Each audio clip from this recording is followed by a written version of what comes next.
এখন জুলাই জাতীয় সনদ 2025-এ স্বাক্ষর করছেন। নানা অনিশ্চয়তা পেরিয়ে শেষ পর্যন্ত জাতীয় সংসদের দক্ষিণ প্লাজায় বড় আনুষ্ঠানিকতায় স্বাক্ষরিত হয়েছে জুলাই সনদ, যাতে সই করেছে বিএনপি, জামাত সহ 24টি রাজনৈতিক দল।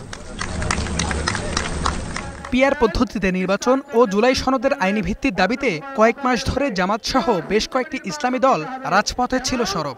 তবে দাবি না মানা হলেও সনদে স্বাক্ষর করেছে এসব রাজনৈতিক দলগুলো।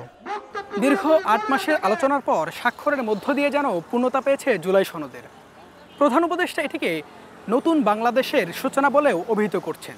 তবে বিএনপি, জামাত সহ 24টি রাজনৈতিক দল সনদে স্বাক্ষর করলেও করেনি গণঅভ্যুত্থানের আকাঙ্ক্ষা নিয়ে গড়ে ওঠা দল এনসিপি।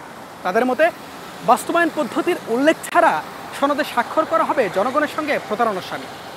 এদিকে জামাত সহ বেশ কিছু রাজনৈতিক দলের নেতারা বলছেন, জুলাই সনদে স্বাক্ষরের মধ্য দিয়ে সনদের আইনি ভিত্তির প্রথম ধাপ শুরু হয়েছে। সেই স্বাক্ষর এই জন্য আমরা করেছি যাতে আইনি ভিত্তির দ্বার উন্মোচিত হয়। স্বাক্ষর না করলে বরং যেটা হইতো, আমরা যে 5 দফার প্রথম দফা আইনি ভিত্তির রচনা, তাহলে আইনি ভিত্তির সূচনাটা কীভাবে হতো? ফার্স্ট স্টেপটাই হচ্ছে স্বাক্ষর প্রদান করা। জুলাই সনদের ভিত্তিতে নির্বাচনটা বলি নাই, আইনি ভিত্তি লাগবে। আরও কিছু পরিবর্তন তারা আনছে, ইতিমধ্যে কিছু পরিবর্তন আনছে। এখন মৌলিক সমস্যাটা গণভোটটা আগে হবে না পরে হবে, নির্বাচনের দিন হবে না আগে হবে, এটা নিয়ে কিন্তু তার সমস্যা। এটাও কিন্তু ঐক্যমত ইস্যু আসে নাই। জুলাই সনদ স্বাক্ষরকে দেশের ইতিহাসের উল্লেখযোগ্য ঘটনা উল্লেখ করে জামাতের শীর্ষ নেতা বলেন, সনদের আইনি ভিত্তি দিতে হলে স্বাক্ষর দেওয়ার প্রয়োজন ছিল।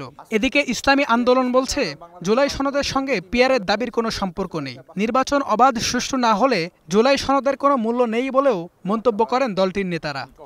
এটা বাংলাদেশের রাজনীতির ইতিহাসে একটা উল্লেখযোগ্য অনুষ্ঠান এবং হিস্ট্রিক্যাল। জুলাই সনদের আইনি ভিত্তিটা প্রথম দফাটা যে প্রক্রিয়া এগিয়ে যাচ্ছে, আমরা আশাবাদী এই দাবিটা পূরণ হতে যাচ্ছে।